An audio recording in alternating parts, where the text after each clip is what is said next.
You're listening to Music Tectonics.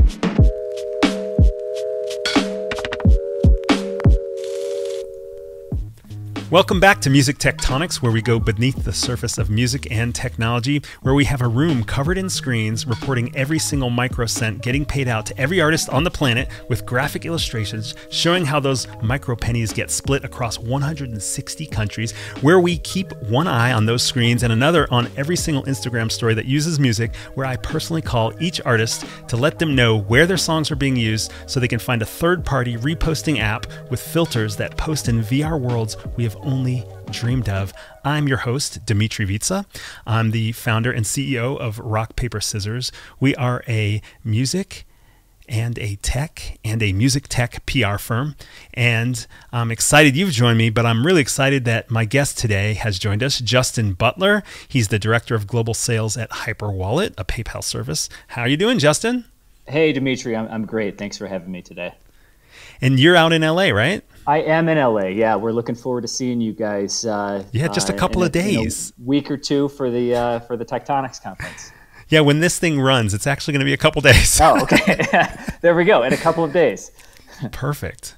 Yeah. So let's kick this off by having you explain, so everyone knows, what is Hyperwallet and what does it have to do with music? Sure. So Hyperwallet's a global payments platform, right? Which, probably already doesn't sound like it has anything to do with music at all. But we provide many different types of companies ways to manage their payouts globally in 200 plus countries and territories.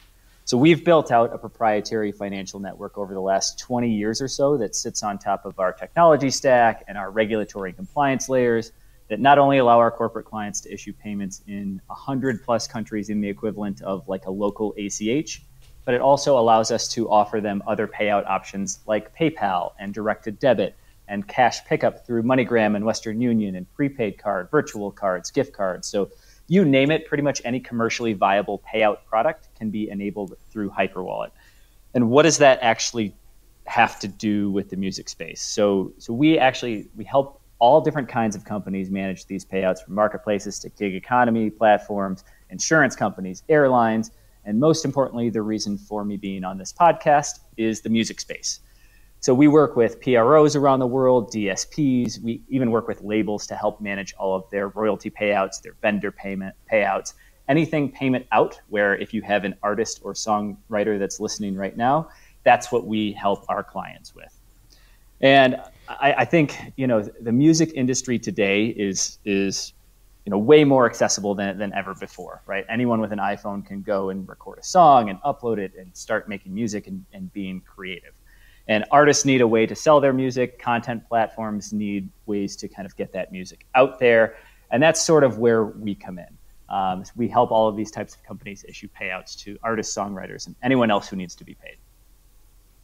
Well, it's really interesting still that you mentioned various verticals and how it works in music, but I am curious about why Hyperwallet is coming out to Music Tectonics. I've seen your folks at the Music Biz Conference in Nashville.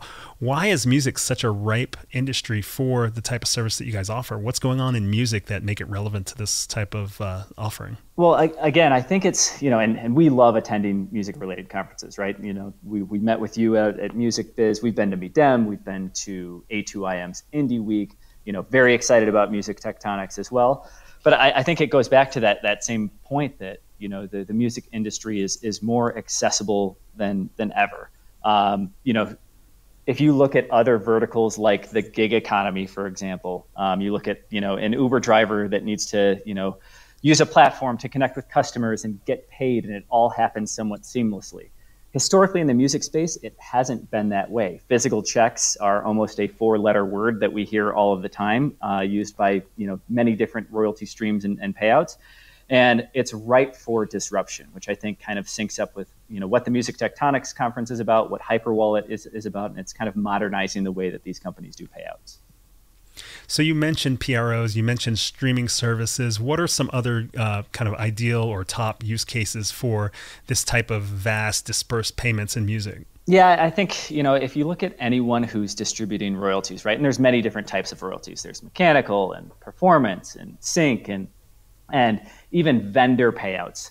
And I think, a lot of these types of companies, there's no one size fits all for Hyperwallet. We are across all spectrums, across all verticals. And I think the unique thing about our platform is that our corporate clients, even those in the music space, can design an experience for their payees where they control what options those payees have available. And they can even control the fee structure, right? So if you look at kind of a smaller label that doesn't necessarily want to offer instant real-time payments because they're more costly than an ACH, well, that's totally fine. But maybe me as an artist, I want that option. I want my funds now, and I'm willing to, pay a little bit more to get it, right? So we provide them the flexibility to kind of enable all of these options the way that they want to and in the experience they want to, whether that's through kind of a hosted white labeled solution that we have, or whether we are the invisible service layer and you don't even know that Hyperwallet exists, right? Which is what we do for some major companies out there today. You don't even know that we're powering all of their payouts kind of behind the scenes. Well, it's interesting to think about how the specific payment processes have changed in the music industry over the last years. You mentioned last few years. You mentioned physical checks almost being a bad word because it's an extra step in the process. It takes time before you get your money. Then you got to deposit your money and so forth. I wonder if there's any specificity you could add to what this shift in payment process looks like in the music industry. I mean, I'm sure if there's any artists listening to the podcast, they're curious, wow, am I going to start getting this money sent directly, feel almost like a Venmo type situation or like you said, a PayPal situation where the money just feels like it's showing up instantly. Is there anything you can talk about on a granular level about what you're seeing some shifts, what types of companies are able to get to that final mile of payment through a faster system? Yeah, absolutely. No, and it's great that you mentioned PayPal and Venmo, being that Hyperwallet is a PayPal company. So I'm glad that you kept the wallets that you mentioned in the PayPal family. So thank you for that, Dmitri. I'm just talking about the ones I've heard of, honestly. Well, and that's a good thing, right? And I think, historically, when you look at the entertainment industry in general, right? Like I'm here in LA. I've been here for 6 years from Chicago originally. But the entertainment industry in and of itself has been far more one-sided to those artists that are listening, or actually against those artists that are listening. And all of those artists have kind of been at the mercy of, the media organization representing them, right? And if royalties don't reach their intended recipient, it historically has not been a major problem for the company issuing the payments, right? There's not really another option for artists. But that's changing, right? That's where we're seeing this shift. And I think new representative models are emerging with better services for artists. You see royalty bounty hunters that are out there, and suddenly all of these artists have more options available to them, right? They can switch platforms. You're not necessarily tied to one specific platform if you're unhappy with kind of your representation or unhappy with kind of how that platform is treating your music, right? And I think that presents, the entire landscape as ripe for kind of utilizing a solution like Hyperwallet to help with kind of some of their payouts. And I think, looking again at historically, we've seen a lot of major challenges in the royalty industry. For payees, providing payment information can be a huge headache, right? For those artists that are listening, it's not like you've got the PROs of the world that are knocking down your door to find out every single time that you've moved, right? That's on you. And if their experience doesn't offer you a solution to go and easily update your address and tell them where to send that next check, things can get lost in the shuffle. I think there was a stat that I saw within the last year or two that 25% of royalty payments don't reach their intended recipients. So, if we can't have a streamlined solution, or if you as an artist or songwriter cannot have a streamlined solution where all of this is really easy and you can manage your payout preferences, then why would you stick with that platform? Why wouldn't you take your creativity and your hard work that you've put into all of this music and move to a different platform that is going to offer you more real-time payout options and more transparency in the way that you're going to get paid? So I think there's a ton that the industry can do and is shifting from that is helping to modernize the way that we look at payouts. Another big shift that's taking over certainly American society, but I think worldwide as well, is when we talk about the seismic shifts in music, we talk about music is more global than ever. We have a trading card about that in our seismic shift trading cards that we're releasing leading up to the conference as well. But I'd imagine a very tricky aspect of the digital music economy is the fact that it's so much more of a global marketplace than ever before. In some ways, I think because music was kind of one of the first industries that was easily transferred into digital format. I think in some ways it's more global than a lot of other industries. Anything that's still physical is still has a lot of barriers to it. But I'm curious, what are the challenges of having rights holders and streaming services dispersed all across the planet from this FinTech perspective? Yeah, absolutely. No, I think the biggest challenge is currency, right? If you're paying an artist in a currency that isn't local to their geography, I mean, you're essentially docking their pay. So foreign exchange fees can really add up for these artists when their royalty payments cross borders. Higher the payout, the bigger the fees become. And if you were to send a check, like a lot of companies still do today across borders, the chances of someone who doesn't have a USD denominated bank account, or even the chances in general of an international artist being able to cash a USD check into a non-USD account, it's next to zero, right? Which also increases the fact that 25% of these royalty payouts aren't reaching their intended recipients, and they're not getting cashed the way that the artist would like to, right? And that's where Hyperwallet kind of comes in, and that's sort of the secret sauce that we've built out over the last 20 years, is the fact that we can pay out into 200 plus countries and territories in a number of different methods. And just because a PRO or a DSP doesn't have a physical presence in a certain location, it doesn't mean that they can't offer, let's say, a local euro payment to an artist that's based in Germany, even if that PRO or even if that DSP is only based in the United States. And so really, wrapping that entire proprietary financial network around the entire entertainment and music space in general provides artists a better experience. It makes the platform more enjoyable. It makes working with these PROs and DSPs more enjoyable because there's more options, there's more currencies, and there's more transparency. Well, interesting. So we kind of put a geopolitical lens on it. I'm curious maybe to put a bit of a legislative or legal lens on it as well. I'm curious, how do you think the Music Modernization Act is going to impact payment flow in the music industry? I know it's a huge topic at a lot of the conferences. We're certainly going to have a panel that touches on some of these legal contextual questions, but it'd be interesting to see what you're thinking from your perspective.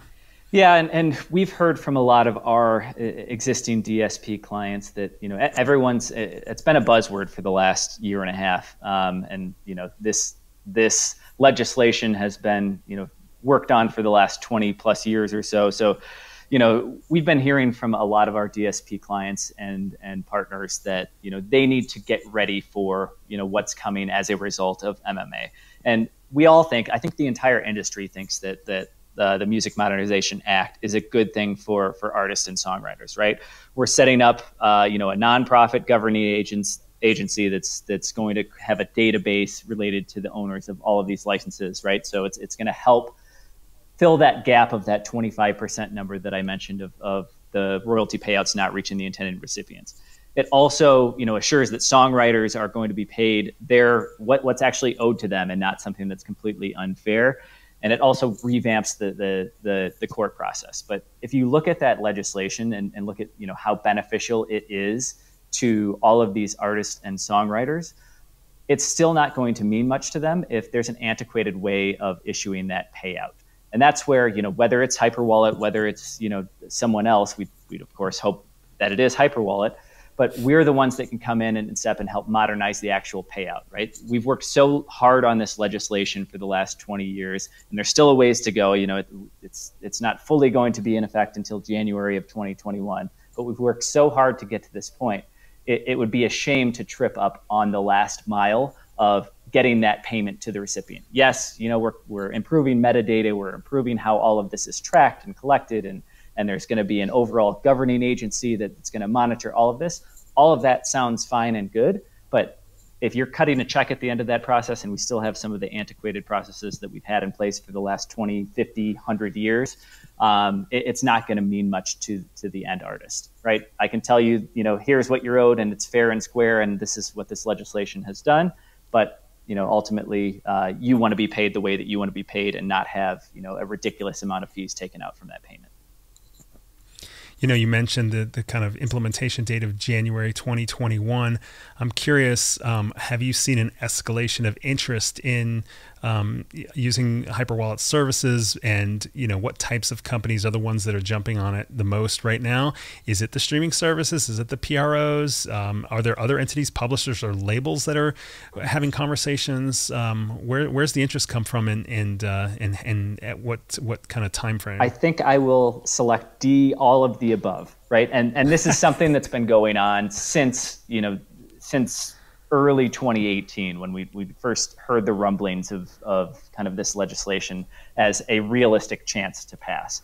And so, yes, it is the streaming services. Yes, it's the PROs. Yes, it's the DSPs. Yes, it's labels, and it's anyone involved in this space that is kind of tilting their head sideways and saying, hey, what do we need to do to ready ourselves for kind of this seismic shift that's happening in the music space in January of 2021? And it's, all of the tools that we have, and I've mentioned optionality and things that are beneficial for the artist, but there's other things that we do that are beneficial for all of these types of companies, right? Tax services, collecting W-9s and W-8 bends, something that, they've historically had to do and haven't done a great job of it. Issuing 1099s and 1042s to these artists for tax purposes.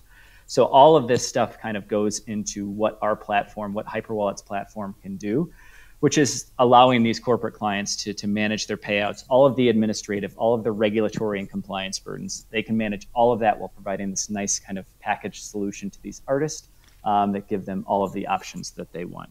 And so I guess long-winded way of saying all of the above, we've seen a huge uptick in interest, and we expect to continue to see that interest as we lead into 2021.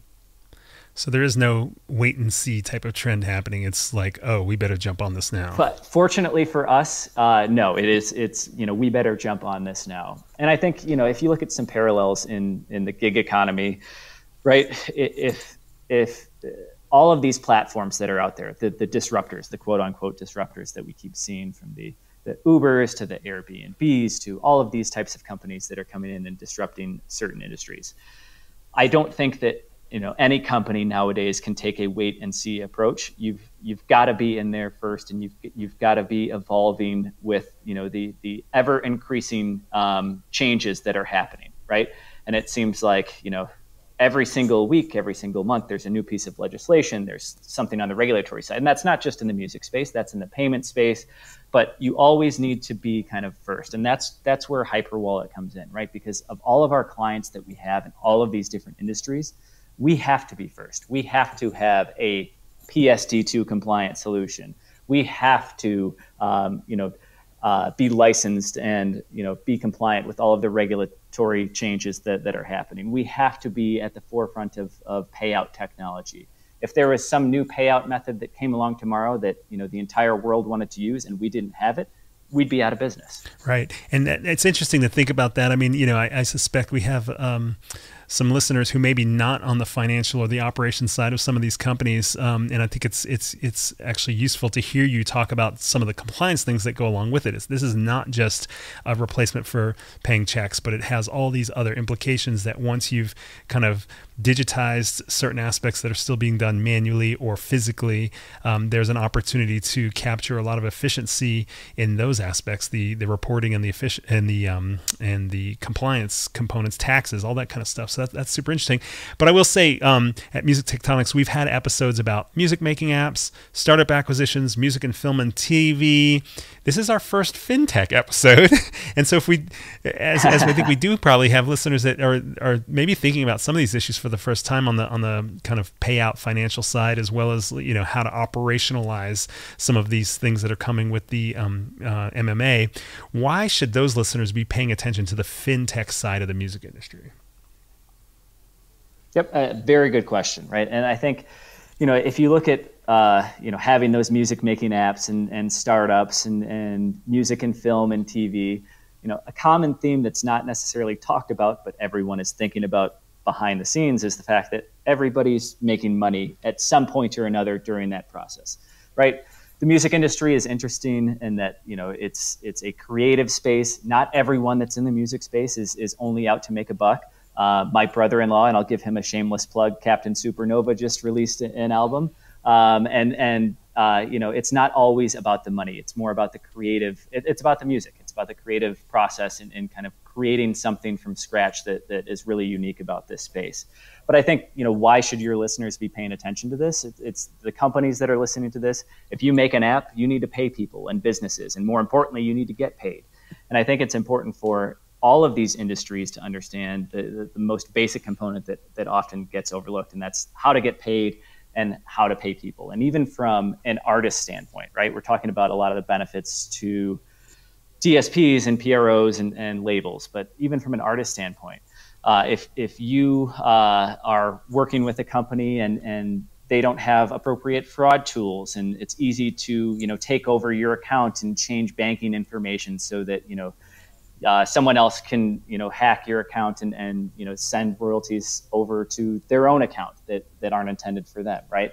You need to make sure that those protections are kind of wrapped around whatever platform you're using to kind of distribute your music. And you want to make sure that you've got options, there's fraud tools in place, and that you have an easy way to manage taxes. So all of that kind of goes into this. And I think just taking it one further, in the gig economy, we've seen how important this payout process is to retaining users on your platform. Almost 1 in 6, and this is a stat that we put out 2 years ago in one of our e-commerce selling guides that we put out. Almost 1 in 6 e-commerce sellers have said they've switched platforms due to frustrating payment processes. And we've seen this in the music space and the entertainment space as well, that people are frustrated with the way that these companies are paying them, and there's a lack of transparency. And they're going to switch, right? So you need to have a payment solution and just think about FinTech generally, because again, everybody wants to get paid.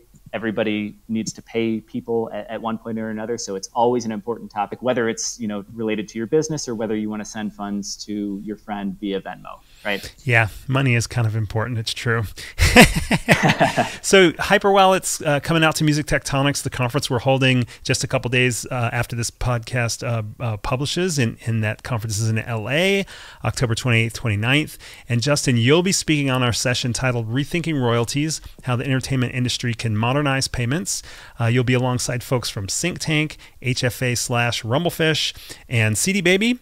It'll be moderated by Dave Bogan from Jamber. He just got his company Tune Registry acquired by Jamber. So that should be exciting too. And I'm just curious if there's anything that our listeners might hope to hear about that we didn't get to cover on the episode that they might come out for the panel to hear about. Absolutely, yeah. And I think, we've put together a great panel on how the entertainment industry can modernize payments. There's some great panelists speaking. And Dave, congratulations on the acquisition. But I think there's a ton that we're going to talk about, both as it relates to DSPs and PROs and the corporate side of things, but also on the artist side of things, right? If we've got artists and songwriters that are also attending, they're going to want to know, what are the different ways that I can be paid? I'm getting a check. I get a check, once a quarter or twice a year, and I don't know when it's coming. What can change for me? And so there's a ton of cool stuff that we're going to talk about, not only on how those companies are managing payouts and modernizing payments in general, but just the music space as a whole. So it should be really cool and really interesting, and I'm glad to be on. Yeah, and you guys will be exhibiting too, so folks can come and talk to you as well throughout the conference. Now, Justin, you live in LA. Some of our attendees are coming to LA for the first time to attend the conference.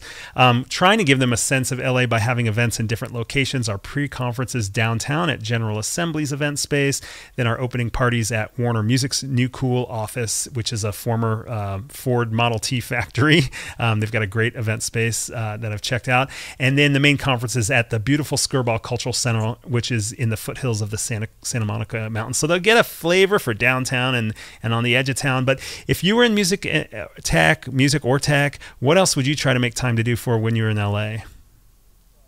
Well, yeah, and it's a great question, right? And I'm not an LA native. I mentioned I moved here from Chicago about 6 years ago. But if you're in music and you've never been to LA, there's a few places that you can check out, right? There's the Troubadour, there's the Viper Room, the Greek Theater. I mean, those are your staples if you're in music, and staples, no pun intended. But we've got the Lakers and Clippers. We've got LeBron and Kawhi in town now. So checking out the Staples Center is just a historic place to go, and not too far from downtown. We've got the MoMA. I'm partial to Hollywood and the W, as I got married there last year. Congrats. If you want to go to Santa Monica, Bungalow is one of my favorite spots to go, or the Boardwalk. What's Bungalow? You can even go to the Venice Canals. Bungalow is it's attached to the Fairmont Hotel, and it's a nice kind of outdoor. Sometimes they have live music, ping pong tables, bar, restaurant. It's kind of a cool vibe. Awesome. Well, thanks for the recommendations. I appreciate it. And thanks for coming on to the show, Justin. If people want to connect with you and Hyperwallet leading up to the conference, what's the best way for them to get in touch? Yep. So they can check out our website at hyperwallet.com, or honestly, feel free to reach out to me directly. My email is jubutler@paypal.com. Myself, Frank Manarino, and Dave Evans are going to be at the conference, and so we're looking forward to seeing everybody there and talking with everybody in a couple of days. Awesome. Thanks again for joining me, Justin. I'm looking forward to seeing you in person in LA. Thanks, Dmitri. Take care.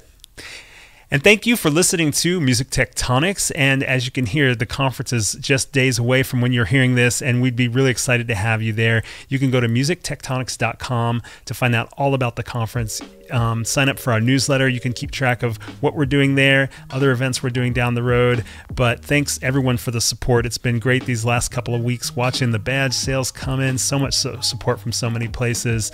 You'll hear from folks from Spotify, Pandora, Google, Universal, Warner, CD Baby, Lyric Find, Hyperwallet, AdRev, Hydric. Lots of great companies coming in to speak, exhibit, and network. Hope you can be there, and I'll see you soon.